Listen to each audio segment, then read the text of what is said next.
Hi everyone. In today's tutorial, we show you how to insert the cube symbol in Microsoft Word on your Mac. Whether you work with math equations, measurements, or scientific documents, this tutorial is for you. Now, on your keyboard on your Mac, all you have to do is type the number 3. Next, highlight the number 3, then press Command plus Shift plus equal.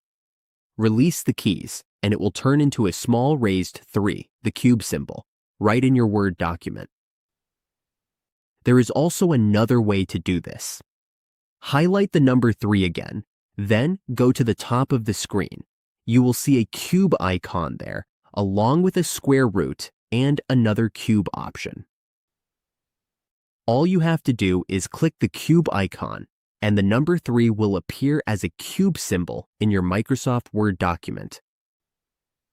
These are 2 simple ways to insert the cube symbol in Word using a keyboard shortcut or the toolbar icon.